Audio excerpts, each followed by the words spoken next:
First Things First is the host for this evening's discussion on rethinking how we live.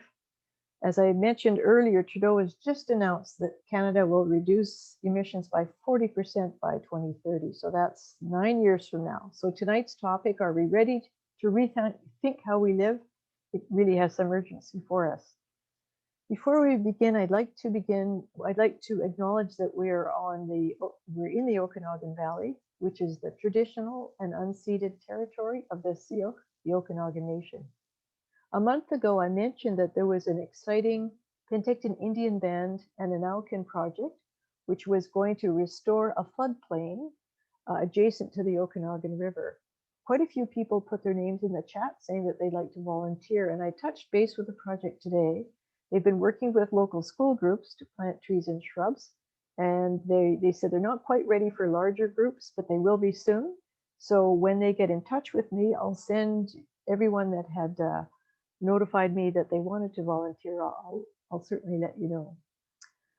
Lori Goldman, as always, is looking after the Zoom controls, so chat with her if you have any technical issues.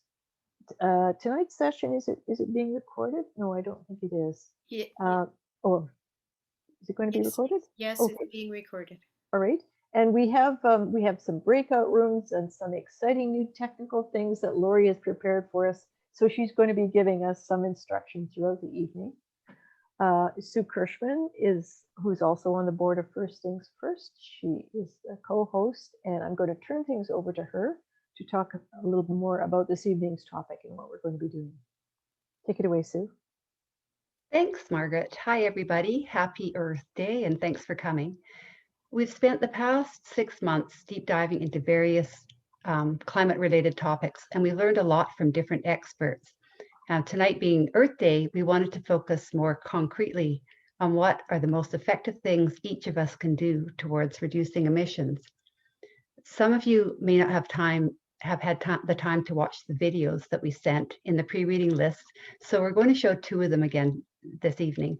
We'll start with the video about personal actions, and then we'll have breakout rooms where we can share ideas in small groups. Then we'll show the video about getting involved in political and and community action. And again, we'll follow that with a discussion in small groups. And we're hoping that you came prepared with some ideas to share tonight, but if you didn't, just please jot some notes down while you watch the videos. And as Margaret said, at the end of the evening, we're going to have a couple of activities which we hope will enable you to identify a big action or actions that you would consider taking this year. And the purpose is to get everyone to think strategically, what is the best use of your time and skills? We each have different life situations and unique backgrounds, so our big actions will not necessarily be the same as each other's. So now I'll turn it over to Lori to start the first video, Reducing Your Carbon Footprint. Thank you, Sue. And thanks everybody for coming tonight. It's always great when we do these evenings. It's really exciting. I'm going to be sharing this screen, and if you see it, if you do your view, go up to your box and make your view, what's it called? Yeah, and then you should be able, if you see people's faces on the right side, you should be able to put your cursor over the face, and at the top you might see a black bar that has some little gray things inside, and you can click the little tiny one to get all the faces to go away. There also are some view options at the top of your screen. If you put your cursor there, you can play with them to try and make the screen as big as possible. And you want to go into full screen too. I hope everyone can see it. I'm going to start it now. In first grade, above the cubbies where we kept our snow boots and mittens, big Comic Sans letters spelled out "Remember to recycle" and "Last one out turns off the light." These are the kinds of things recommended by science textbooks, blogs, and even the US Environmental Protection Agency as ways to reduce your personal impact on the climate.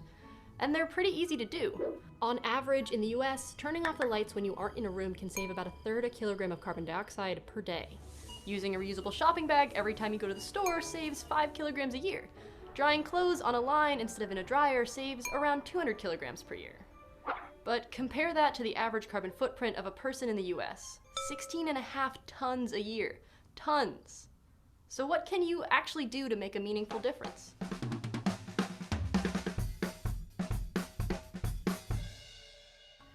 Living car-free keeps 2.4 tons of carbon dioxide out of the atmosphere every year.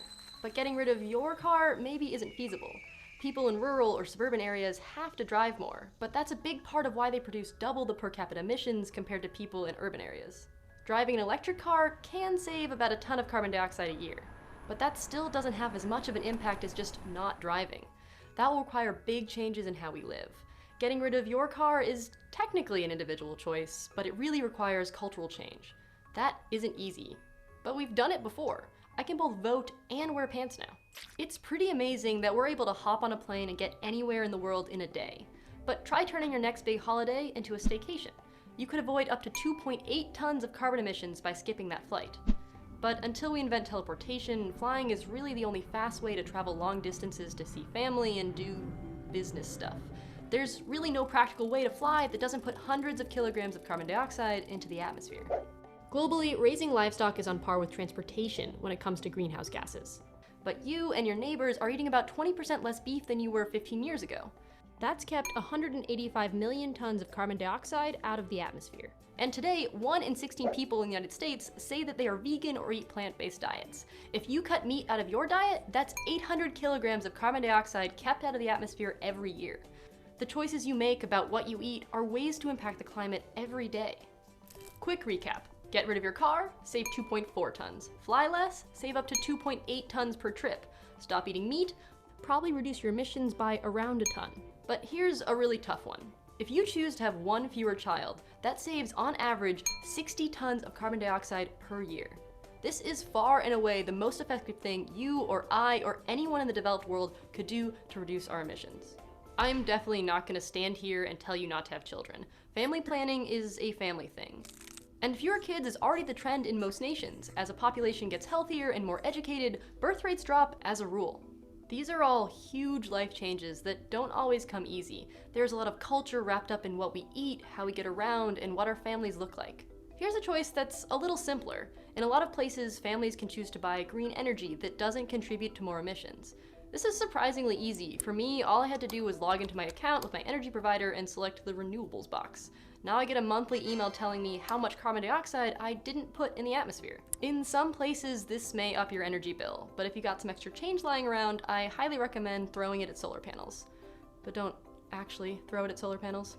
From small and easy things like reusing shopping bags and turning out the lights to those more challenging, high-impact lifestyle choices like what we eat and how we travel. We all have real power to change our culture and respond to climate change in a meaningful way.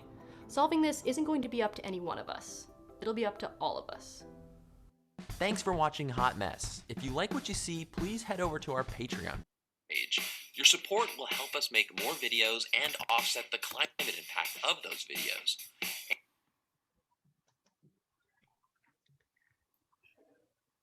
Thanks, Lori.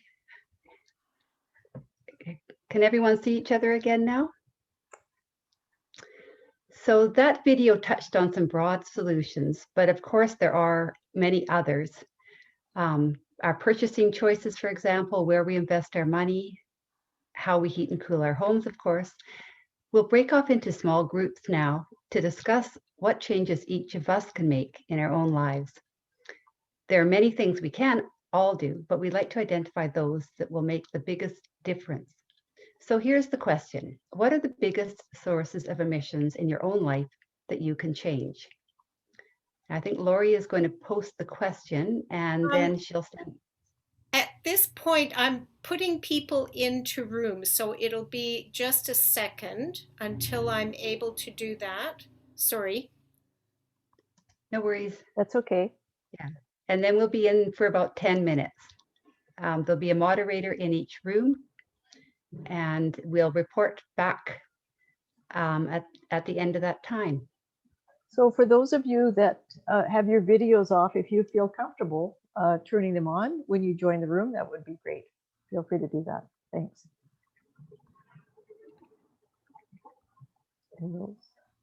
Well, there's one thing I think most of us have missed the boat on, and that's having less children.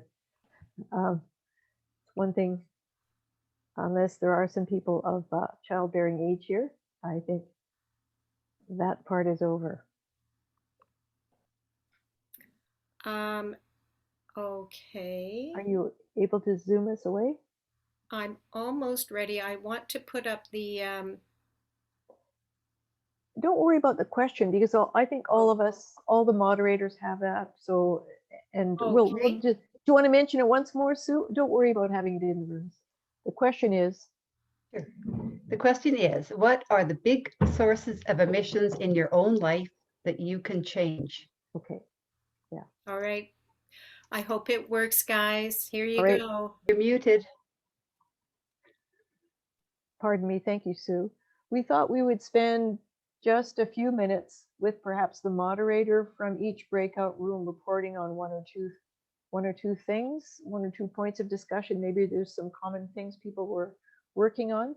Jim, would you like to unmute perhaps? And we could hear just for, say, a minute, some of the conversation from your room. Sure. Well, we did have a chance to go through at the beginning to talk about things that we are doing. Elizabeth attempts to buy locally, and she's certainly eating less meats. In terms of things that she's aware of that she doesn't do, turning off the lights is something that she finds she's not always doing, and she's going to work on that. Donna spoke about how she's always been washing her clothes in cold water and hanging them up. And she's working towards reducing meat in her diet. And she says that's one of the challenges she's doing.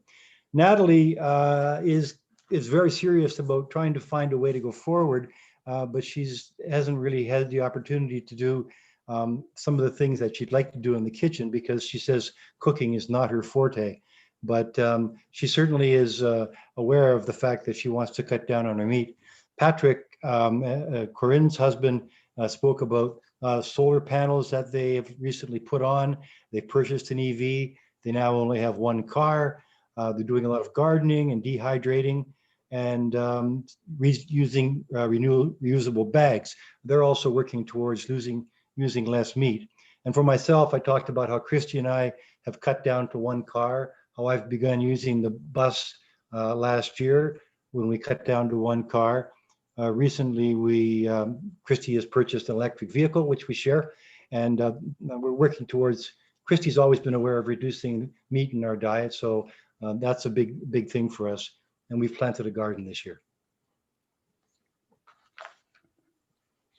Thanks, Jim. How about Kadi? How was the conversation in your breakout room? Yeah, not I just need unmuted. to I just need to find the right button that would respond. Yeah, people are already doing quite a few things, but in terms of new things that they want to take on, there are a couple. One has to do with reducing the amount of heating and air conditioning, especially at this time of year where you can just leave your windows open. Someone else was actually getting an energy audit of the house done so that they can apply for loans to try to improve that, those characteristics. Some people were doing more with public transportation, trying to take the bus and walking. There was a fair amount of people who were interested in just educating themselves, learning more, studying, listening to podcasts. Several people talked about trying to either source things locally or reduce the amount of meat that they have in their diet. Trying to reduce the amount of travel that we do overall, which is sort of happening anyway with COVID. So we'll be challenged once once COVID's over to live to our good intentions there.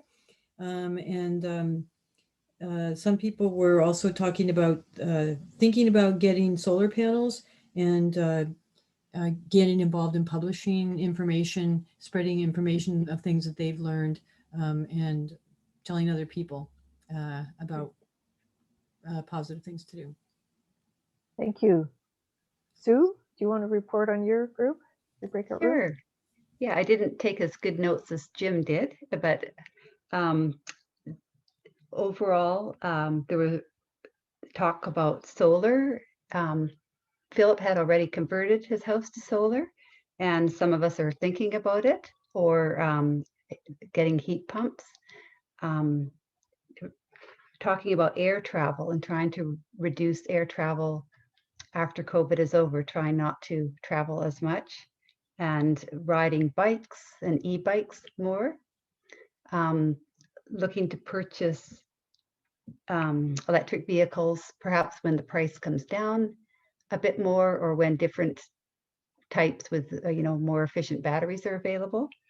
So looking a bit to the future to take on new technologies when they're there, and looking at daily habits around the home. And Christy was talking especially about trying to address the issue of plastics and not bringing as much into the home, and trying to just reduce the amount of plastic in their lives.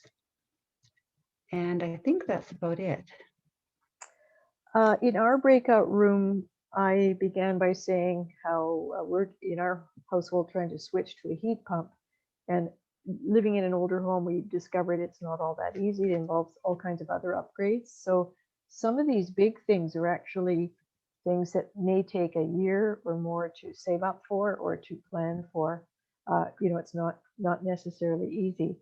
Gunilla talked about just becoming aware this year about the danger of natural gas ranges being in the home, which is, I think, something we've all become aware of. So she is going to she's going to take out her gas cook stove and put in an electric range, and her next motorcycle will be an electric one. Britta and Norberto both talked about, our current feeling that we need air conditioning, which I think was rather unusual, perhaps a couple of decades ago in the Okanagan, but now it's getting warmer and people kind of assume they need that. Britta, when she sought out buying a new home, decided to look for a place that had a basement. She was used to the old system where you go down and sleep in the basement when the weather gets hot. So they intentionally bought a home like that. And Norberto too is thinking about just grinning and bearing it, putting his feet in some cold water maybe in the summer times, and learning, trying to use less electricity. So yeah, we didn't even get to the topic of travel and some of the other things. I'm just going to mention them because we had these as possible discussion points, but something to think about is how you invest. If you're someone, you've already got wonderful, solar heating, and you've got an electric car, and you think, what else can I do? Your investments actually have a powerful influence on support of the fossil fuel industry. So that's something you could consider. And first things first, we may in the future do a session on the power of your choices of banking and investing, and also your charity giving to different NGOs that need support. So this is, a topic that we may bring up in the future. So that's a pretty wide-ranging discussion for thinking about our personal carbon footprints. I think next we're going to look at our community carbon footprint and see a video about those larger community choices. So where is Lori on the screen here? I'm You are. I'm here. I'm Okay. not there. Are So you ready? We're ready. Take it away. We're going to see another short video. So if you'd like to turn off your sound. Yes, mute yourselves. And I forgot to mention, make your sound on your computer louder so that you can hear it clearly. And here we go. PBS. If you're in the United States and you turn on the TV, accidentally open Twitter, or start to read a newspaper app, chances are you'll see a bunch of people talking about the upcoming federal election. But what you might not see much of, coverage of the local elections where you live. let alone information about those policymakers' climate ideas. Which is frustrating to me because I'm gonna let you in on a little secret now. A lot of climate policy happens at the state and local level.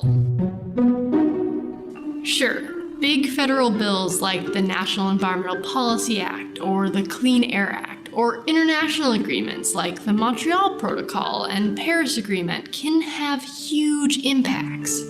But the people who decide if your neighborhood has compost, or who is allowed to install solar panels where, or how many public buses are available, well, they're probably your neighbors. Compared to the federal government, local and state lawmakers are typically more efficient. They get more done in less time, they're often easier to get in contact with, and just physically closer than your federal lawmakers working in DC.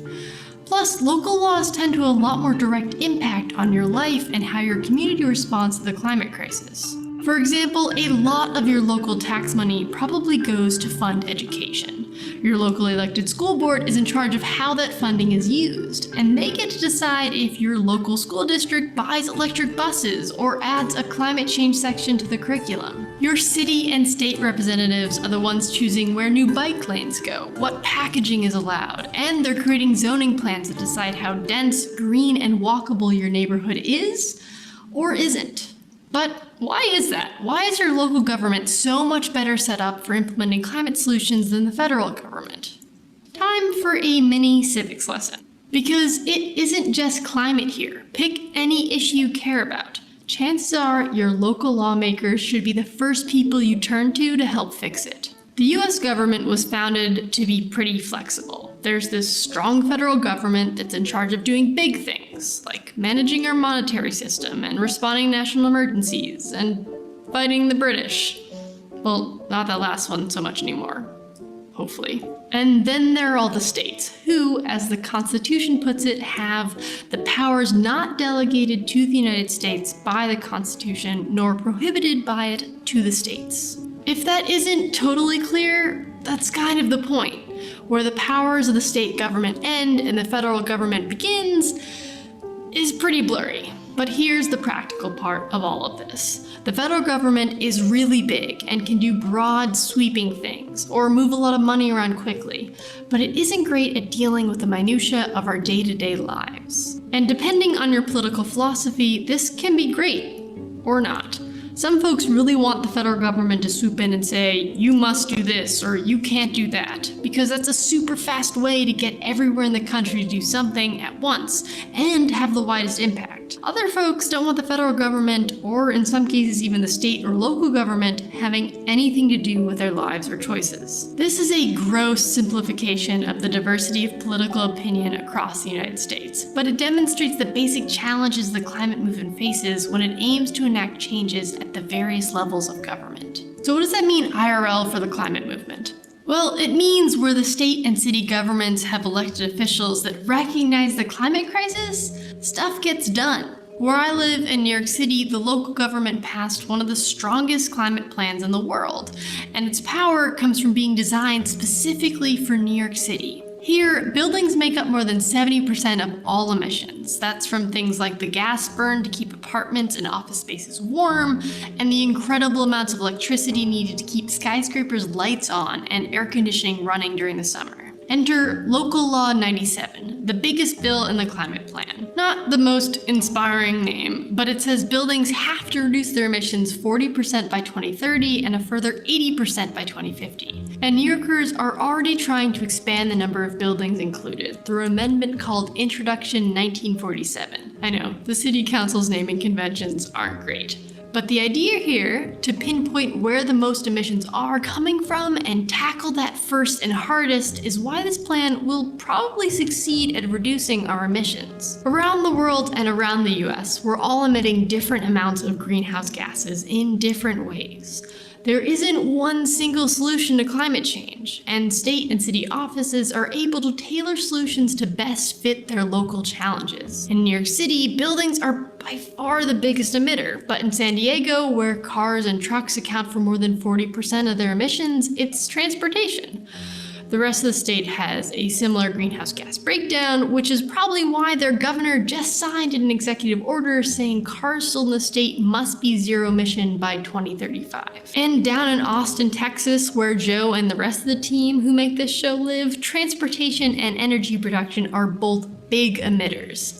So the city's climate plan is focused on getting 65% renewable energy use by 2027, along with other initiatives like alternative fuels for buses and a commuter rail initiative to tackle the transportation section of the pie. Of course, local progress on climate action isn't just for the most populous places. Cities and states across the US have set ambitious 100% renewable energy targets, like Columbia, South Carolina, Traverse City, Michigan, Hawaii, Maine, and Puerto Rico, to name only a few of the hundreds of places. These targets and policies don't come out of nowhere. They come from politicians and locals who elected them, who recognize the importance of tackling climate change right now. Altogether, these small climate wins add up and start looking just as, and if not more powerful than federal climate policy. This is incredibly true today when the federal government is actively rolling back climate and environmental protections. Cities and states are stepping up. More than 450 mayors across the United States agreed that their municipalities will honor and uphold Paris Climate Agreement goals, regardless of what the federal government does. These mayors come from some places you might expect, like New York City and San Francisco, but they also come from perhaps unexpected cities like Bethlehem, Pennsylvania, and Birmingham, Alabama. Of course, ideally, it isn't federal versus local climate solutions. We want both. A federal government that sets strong emission standards across the country, that works internationally to make sure we aren't just exporting our emissions and pollution elsewhere, and has the money to funnel into places that can't support climate action on their own. Coupled with local governments that are quick and responsive to local needs, we could actually bring emissions down and tackle environmental injustices. The beauty of local elections and local offices is that the distance between you, the voter, and your representative is really small. I picked up trash with one of my state representatives a couple weeks ago, and I talked to him about community solar. I ran into my city council member in front of a subway stop. You and your friends showing up at or calling your rep's office in support of a bill is gonna make a big difference. We've talked about public policy climate wins at the local level, but none of this actually matters unless you use your vote and your voice on not just the national level, but in state and local elections too. Democracy comes in many sizes. This special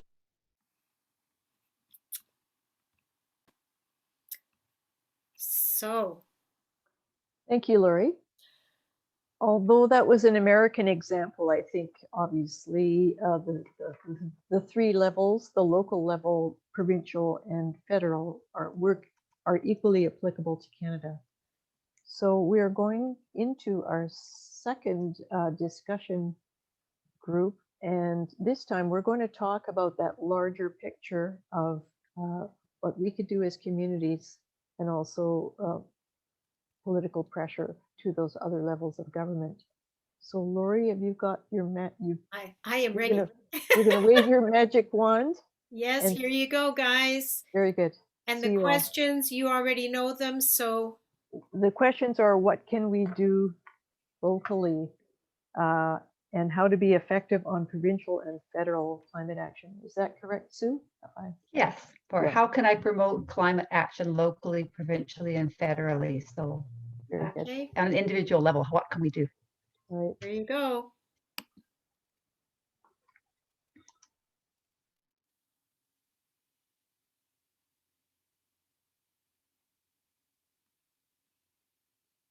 Minutes went really quickly. We had some really interesting discussions, and we were just getting rolling. But anyway, Sue, would you like to report on discussions that you had with your group? Sure. So first of all, we talked about local, and Merle started with Nicholas's presentation that occurred, was that yesterday? I've lost track. Yeah. He presented to the City of Penticton's Community Sustainability Committee about declaring a climate emergency in Penticton. And there were, I believe, 7 or 8 people who supported his presentation by being there. And that was a great example of supporting local actions. And So local, show up and make your voice known, and yeah. Great. yeah, and then we also talked about, I believe the RDOS solar bylaw is coming up. I'm not sure on the date on that. Is it May 3rd or May 5th? But that's something that maybe we can let people know more details about. Britta talked about education and how we are lucky that we do have good science in the schools. That, you know, so we have kids that have this background and understand the science and the importance of climate change, but to support the schools and support the teachers as much as we can to help keep educating the kids. At the provincial, federal level, we talked a little bit about petitions, that there are many out there and it's important to sign them. And also that institutions do move slowly, especially at the federal, provincial levels. And we need to support those. Well, we need to encourage them to move faster, and by supporting them and showing that, yes, this is what people want, that helps encourage them to speed up. Kati, would you like to report on your group? Yeah, we have a lot of people who do a lot of things in this group, which is great. One person was talking about being with the Citizens Climate Lobby and trying to get some of the people on the federal level to actually act on some of the things that were signed. You know, we sign these things and say we're going to go by them, and then no one seems to do anything about it. And so trying to hold people's feet to the fire to actually follow through on it is a challenge, but that's like on a more on a national level. And then there's other folks who are working on like provincial climate groups, such as the CRBC, which is getting mandated education in the K through 12 grades about climate, and also using like a climate club to send letters to the Minister of the Environment, talking about single-use plastics and trying to get those outlawed, and then meeting with local politicians, members of parliament, Cannings and Albus, to talk about the concerns that they have. So working provincially on that, and with and locally from the in the schools. And then also people working just cultivating relationships with people who have positions, for example, on the RDOS, and using that one-on-one relationship to talk to people about their concerns, maybe being a little less comfortable working on a more public front, but doing things on one-on-one, which is probably one of the most effective things that you can do, actually, if you have that sort of a relationship with someone. And then we talked a little bit about being concerned about some of the forestry policies and how they come down locally from the province. So those are the main things that we talked about people being involved in, which is quite a bit. Great, that's quite a bit. Yep. Thanks, Kati. Jim, do you want to talk about your group's discussion? And you're muted. You're muted. You have to unmute.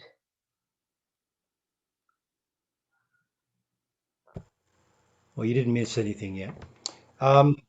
We ended up talking about the things that we would like, and I found it very interesting. I think I had a bit of an epiphany, and if I were talking to the board right now, I would say that what a good role for First Things First may become is to be an agent for helping people make their pitch to government. For example, Corinne pointed out that we assisted her and her husband in getting solar panels by attending a board meeting with them. And Natalie said that, you know, it's tough to get at the politicians, and she felt there were barriers. Philip brought up the idea that we should have perhaps have a solar garden here in Naramata. and talked about approaching Carla. And I thought maybe that's a good role for a group like First Things First to become those people who the citizens can approach and say, how do I go about this on a climate change basis? So it was quite a enlightening conversation that we had. Corin spoke about the fact that we need to be active during elections and just become more involved. So yeah, it was a good discussion, and again, not enough time. Right. In our group, Lynn started off by saying that she was filling in a survey on a regional district survey on what the future of the park should be. Should they be natural parks, or should parks have more amenities? And we spoke about how there are a lot of opportunities to to take part in things that are going on in the regional district and the city. They have surveys, they have things like official community plans, transportation, master plans. And so, you have to show up, make your voice heard, and be active, because pretty well all of these do have an influence in climate and emissions in our community. Gunilla mentioned that they have a climate committee in Peachland where she lives, and they're trying to encourage the city to use the PACE program, which allows people to retrofit their houses to make improvements, and then put the cost of those improvements to pay it off gradually through your city taxes. So that's another idea, just to be encouraging your city to allow citizens to easily make improvements, and to as a matter of fact, we have a home energy loan program here in Penticton. They're thinking of allowing people to perhaps buy electric cars and electric bikes on that program. So these are all things we can advocate. We didn't talk about upper levels of government too much. We ran out of time, but I'm actually going to take a moment just to give a personal pitch. I'm also a member of BC Climate Alliance, which, along with Citizens Climate Lobby, tries to encourage people to lobby their local mayor or their MP or their MLA. We do offer lobby training, and there's a session coming up in a couple of weeks. Put your name in the chat if you'd like to learn just the skills to approach an elected leader in your community or at a higher level. You'd be welcome to join in on those programs. We do role playing, so it's lots of fun. And we're thinking of doing a letter writing session as well, because I guess what we need to do is stand up and make our voices heard to those other levels of government. Any other points people would like to make before we move on a little bit? No? Just looking at, I have to exit and look at my notes here. Can I talk?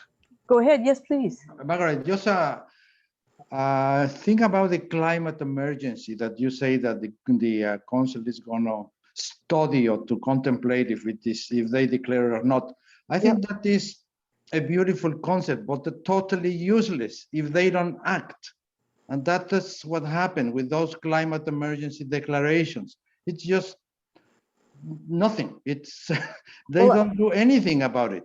They don't do anything about it. So unless we convince the council, put somebody on charge that, for instance, every month, at least every month, they will communicate with the community what they have done in this month for climate crisis. Something like that, more public. But the climate emergency declaration, sorry, it is useless. It's true, a declaration on its own doesn't necessarily mean that the government is going to be effective. But we do have a new climate plan for our community that will be announced over the next couple of months, and there'll be many opportunities to get involved in different workshops. So I encourage everybody to really pay attention. And if you think that it should have more in it, to make your voices heard. And I'm sure at First Things First too, we'll be trying to get people involved in the climate action plan. I guess one of the questions we had is Jim touched on it. Does anyone else have any thing they'd like to say about how First Things First could somehow help you in any way in your becoming more climate active? And also, what are barriers for you personally, I guess, in getting more involved? Any? Yeah. Go Yeah. ahead, Cuddy. Yeah. I think that it would be really helpful. I mean, you alluded to it as well. If there were more sort of direction on what to do when or what's coming up, I mean, if there's this committee is going to be meeting at this time, you can attend, this is what's going on, this is where you can raise your voice, just have something so that people can know when and where to show up on a more regular basis. That would be a real service. And I think that it happens to a certain extent, I mean, there's some things that go out in the newsletter and then, some things might go around in an email or whatever, but I just feel like we might be more intentional somehow about making sure that we get the voices out there, because a lot of people would be more than happy to raise their hand if someone just says, this is what we need to do now locally. But it doesn't, it's not always easy to find out. We tend to communicate just once a month. Would people be okay if there's a special meeting coming up or something, that we send out a reminder to people? Or I suppose that's an option. You could we could create an action group or something like that, and ask people if they'd like to get notices about community meetings and that sort of thing. So that's something we should note. Well, there was a thing that you did a while ago of writing letters. Yes. And that actually worked really well, because everyone who showed up to that little thing, we ended up writing letters, and they got published too, That's right. Not that we can't do it on our own, but it is actually nice to have some sort of an organizational thing that, like, you get together and you do that. It's just kind of human nature, at least it's my nature. I have a harder time doing it independently. Gunilla is mentioning in the chat that she's messaging Trudeau and ministers almost daily, Twitter, email, petitions. They don't seem to listen, but I still think it's important to do that. And their staff is recording negative and positive comments that they're getting. So I think it may seem like it's going nowhere, but all of that contact does count. So I think it's great if you can do that. Now, Gunilla is going on to say, but she's shy, which you obviously aren't shy if you're bugging Trudeau and everybody. That's really a great thing you're doing. Jamie comments in the chat that money is a barrier for many people to do individual climate actions. And that's, I think we need to encourage our governments to be providing subsidies and developing programs like our home energy loan, because it's true, it is a big barrier. And, for renters and people that, aren't homeowners too, for completing climate actions. So that's all I see in chat, I think. And thanks for those ideas for First Things First. I think we're going to try to be feeding you more information, more opportunities to get involved. For the next exercise, we thought we would kind of just stimulate people to think about what they could do personally. And, I don't know about you, but I can't stand writing letters or, getting out there and going to a committee and talking in person. I'm just not that comfortable. So we've got a little exercise that Lori, I think, will be describing to us. And it's just trying to find out what works for you in terms of, I'm seeing a dark bar. Oh, it's a smaller dark bar. Okay, so Lori, do you want to explain this a little bit? When you sit down to think about the things that you can do, it's kind of hard sometimes without a format. And we were listening to one of the podcasts called How to Save the Planet. and they had this Venn diagram at the end, which, you know, was really a way to spark people to think about some of the things that they could do. And this is sort of the basic one, which we could send to people. If you want to have a copy of this, I can send it to you by email. And this is an example of what somebody did. Are you able to see that? Yes. So in the middle, so it's, what are you good at? This person's good at I teaching. can't see anything. It's I all can't- gray. I can't see anything either. Yeah. Oh my goodness. I saw the initial diagram, but now it's just a gray field. It's just blocked. So maybe just show us the original diagram again, Marie. Okay. There we That go. worked. Yeah. Yeah. So the other one, it has some ideas about what the things that you can do. Like somebody's good at teaching, so maybe they can do a presentation at a school. Or you might be, you know, good at technology, and so you could be doing social media for somebody. And then what brings you joy? You know, gardening, feeding people. So doing something to, I'm going to be gardening this summer again, like I did last summer with the Covic Gardens, and I'll be gardening, and half of my produce goes to the food bank, and they gave me the boxes and the seedlings and seeds, and I'm able to help people with that. And then what is work that needs doing? Climate and justice solutions. So that could be what you think you see that needs doing. And then in the center part, it's what you should do. It's what you can do. And this is might be a really great way for people to put down some ideas. And then it would be fun if you make a PDF or take a picture and send it in to us so that we can share it with other people to get them inspired in thinking about what you can do or what they can do. So I what can we send that to you. what we've tried to do tonight is just move us all forward a little bit in thinking about really making a commitment to this 40% people. We've got to reduce our emissions in our communities and in our own home by 40% in 9 years. So those are that's a big challenge for us.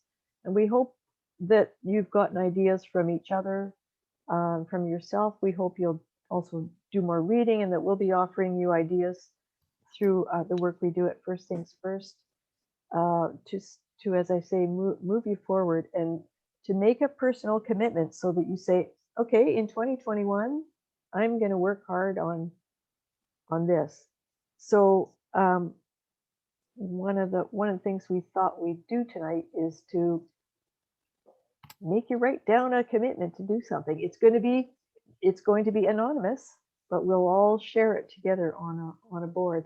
Now, Sue, is there anything else before we move on to this last exercise I'm forgetting? You're muted.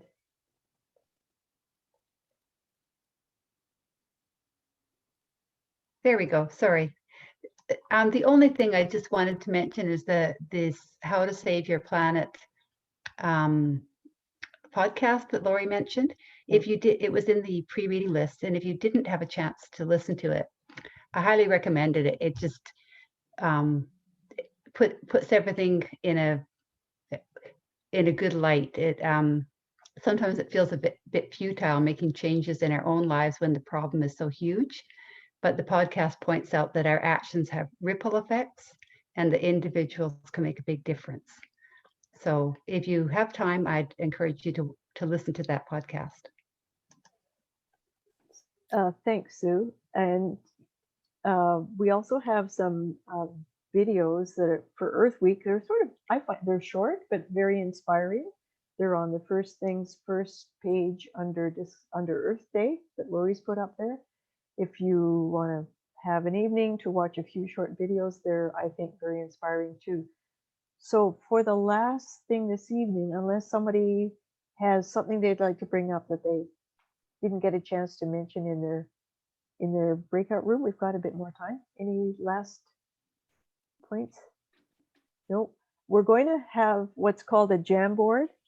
It's going to be a big whiteboard, and we can each put a sticker on with, if you could write one thing that you're determined to make a commitment to in 2021 that will help us in our journey to reducing our emissions over the next 9 years. And if you've got a few ideas and you want to put up more, fine, but you just need to put 1 or 2 words. So I'm going to let Lori introduce us to the Jamboard, and so I'll just read some of the comments. People are saying they're going to limit waste, get a greener thumb, and they're a new gardener. Someone is going to bike more. Oh, somebody is going to get involved in lobbying MPs and MLAs. Somebody is going to increase their financial donations to a climate action group. Gee, that's a great idea. There is someone that's going to campaign for reduced plastics, and someone is going to reduce their own personal plastic use, and someone is going to work with local Indigenous people. Someone is promising to attend Penticton Council meetings on climate. Someone else is going to get involved with the Green Party. Someone else, there's a comment, I want to be better at communicating with people about climate change, but in person, without getting excited. So I guess gaining skills in talking about climate. And that's maybe another good topic for us to do at First Things First is to do a session on how to talk about climate. Shop locally, walk through the grocery stores, and grow greens more at home. Tweet. Somebody's going to tweet every day, which hopefully tweet about climate. Investigate investments, which is, yeah, that's great. Somebody is not going to use their air conditioner this year. So let's hope for mild summer weather. Increase financial, let's see. Work on the campaign for progressive member of Penticton Council. Yes. So I think limit waste. It's a great looking Jamboard. Lori's moving everybody's posts around so we can, well, maybe take a picture of this and send it to everyone, along with the links to the podcast that we mentioned, so that everyone can have a look at this Jamboard. Yeah, I can send you the link again, and then you can just look at it, because this link on your computer should take you in. So I can send it in the email. But let's take a picture as well. How about? Sure. Yeah, that sounds great. Thanks, everyone. This really looks great. It's a great looking board, and people are going to get more involved, it looks like. So I'm going to try and get back to the main page if I can. And it's 8:22, so we're nearing the end of our evening. Any last thoughts that we have? Anyone has that they'd like to mention? Yes, Lori. I would just like to say thank you to the people who showed up for the climate emergency declaration yesterday. It was noted. The chair said, boy, there's a lot of people here today. Just like when we were doing some presentation in person at City Hall, and there were about 6 or 8 of us, and they do notice when people show up. And when people speak at the end of that committee meeting, there's time for people to talk. And I think the only way to get real movement is to raise our voices in public. And so climate actions, and I mean, I'm one who would like to lie down in the middle of the road or splash red paint. I'm not going to do that, but I would really like to, because I want something done now. But that is something we can do, is show up. And I'm really encouraging people to, show up, help us out, donate, help us do more. I put out the call for sewers to help with the climate flags, and we got people who were able to help with that, and that was great. We can always use people because we're all volunteers. We can always use people to help us do more lobbying. No, that's all I have to say. Thanks. I'd like to thank people in the chat. There's people added their ideas of things they could do. There's been quite an active chat conversation. And if you'd like to save the chat to look at, you can go down to the bottom of your chat screen to the 3 little dots and click Save Chat, and it'll appear as a Zoom file that you can go to and look at. The other thing I'd like to thank you all for is I think there's a number of board members sitting in on this meeting. James Beattie, Sue, Lori, myself. And you've given us quite a bit to think about as to how we could serve you better to keep the climate conversation going and to give you the resources and to be more climate active, and also just the occasions, what's going on in the city and in the region. And I'm actually going to give a shout out to Tracy Davis, who's I see has popped in from Kelowna. There is a climate hub which anyone can join. It's for the whole of the valley, and we're trying to have more communication between Vernon, Kelowna, Peachland, all up and down, so that we can share good climate ideas and also ideas on how to talk to our local governments. And Tracy's very involved in what's happening in Kelowna. Donna's very involved up in Lake Country. They're participating this evening. So it's sort of nice to see this cross-fertilization between the different regions. So yeah, thanks. It's really nice to see you here. And I'll say good evening to everybody. And you'll be getting some communication from us, the links and the Jamboard. And next, I believe we're going to have an agricultural deep dive next month, looking at sustainable agriculture and issues around food. So thanks a lot, everyone, and good night. Thank you. Thanks for all your work. You're welcome. Thank you. Wonderful. Thank you, everybody.